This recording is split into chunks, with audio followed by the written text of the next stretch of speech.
Greg Wrubell from his lofty perch on the second floor. Greg, great to have you back with us. Football is in the air, my friend. How you feeling? What's the deal with me still being on the second floor? One day you'll be on the third, Greg. It's a fantastic impression. I like that. Why have I not discovered that about you until now? Greg holds back. You know, yes, he Greg, does. Greg can do way more. I know it. Okay, you don't have to do the Jerry Seinfeld impression throughout this interview, but if you want to throw in some more later, you can. Pause. The spooktacular. It's a one-off. The spooktacular Halloween special we did, was that 2019? Yes. Oh, well, no, 2017. The only highlight from that year. Yeah. Yep. Greg was in person, impersonating Ron Burgundy for 2 full hours. I kid you not. Greg, I don't mean to offend you by this, and I've told you this to your face before. That was your greatest performance of all time. It was incredible, man. I do appreciate that. I may have done it for 2 hours, but I didn't do it very well for 2 hours. I was shocked you stayed in character. It was amazing. It was amazing. Yeah, me too. All right, Greg, day one of fall football camp. I don't know why we call it fall camp because it's not technically fall until September 21st. It's like, let's call it training camp. That's a weird thing. I've had a problem with that too. We say fall camp, but fall's not for a while. So I just call it training camp. Yeah. I get an NFL vibe, right? Yeah. Training camp. I'm with you. Okay, technicalities. Yes, it is training camp. It's hard to learn things on day one when you already are the voice of the Cougars and you're embedded with the team. But did anything jump out to you? Did anything surprise you from day one? Surprising, no. I think pleasantly surprised is that nothing major happened on the health or injury front. There may have been a guy that walked off that wasn't in the final session, team session that you want to keep an eye on. But for the most part, they got through that first day without, somebody having to be carted off, or you're talking about an absence that you don't want to see early in camp. So I always look for that. I think one of the things of training camp is you try and get through as cleanly as possible. And one day down, and I think they did that. So you just want to stay with as many of your key players in as healthy a position as possible. And so that was positive. I think a lot of the names we saw with the ones are the people we expected to see with the ones. And so to that extent, now it's all about developing depth and there will be a lot of guys rotating, especially on that defensive front. But for the most part, the people you saw are the people you expected to see. In terms of quarterback play, anything stick out? What they look like to you? Yeah, well, Jaron Hall, gets the first snaps in the team session, and he's the guy they brought out to talk to the press yesterday. And we're probably going to hear from other quarterbacks as camp goes along. But I think it's okay to read into the fact that on day one, they established Jaron Hall as someone that could take that leadership role and have, if not the inside track, the first look to be that guy. And I think that the more this goes along, people expect more and more that Jaron might be the guy that just grabs it by the reins and takes hold of it. But the things the public or the media will see will be a fraction of what the coaches are going to use to truly analyze the data to make their decision. But again, indications on day one are they are going to give Jaron every chance to secure a spot that way.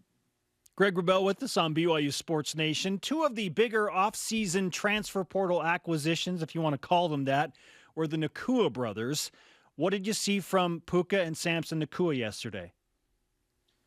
Well, in the period we were able to watch, we saw Samson, get his hand on a couple of balls and look good. Of course, he's got a reputation. He's got a resume. He's done it for a while. Not surprising.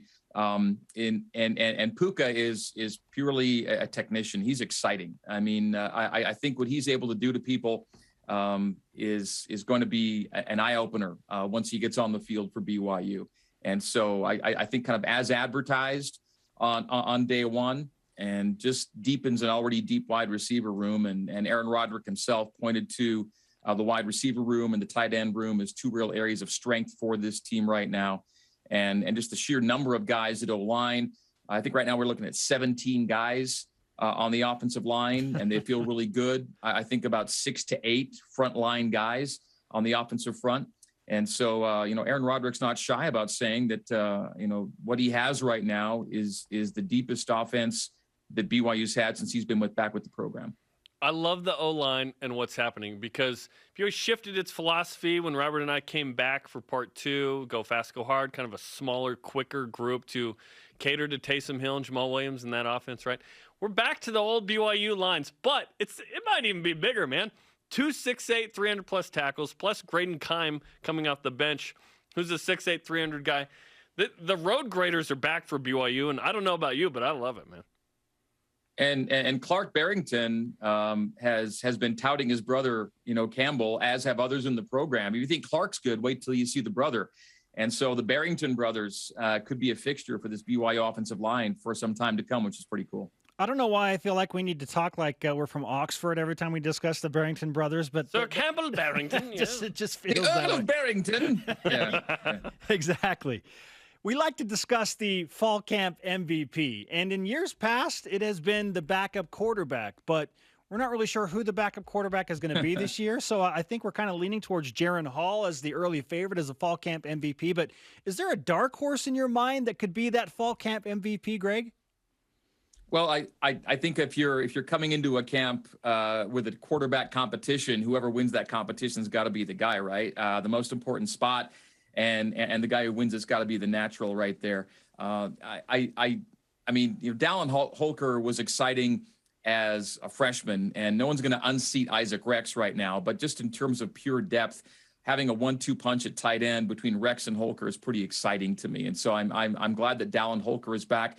I think running back depth might be a place where you could find maybe an unsung guy that jumps up. Even though Tyler Algier is the man, the guys behind him. I think are truly exciting in terms of giving BYU depth and giving Tyler a spell and more than one guy that can make a play back there. So I think there are a lot of different places you can go to find someone like that, and you can't ignore the impact of the Nakua brothers and Puka in particular.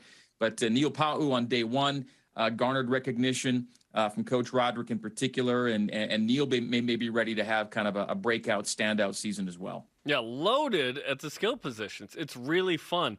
And it was interesting. I was looking at the roster because of COVID, obviously. No one really pushes through a senior year and is done. There's only 3 seniors listed on this team. It's going to be the same team next year with the exception of just 3 guys. Then on the defensive side of the ball, Greg, Aaron Roderick said, hey, our defense is good, man.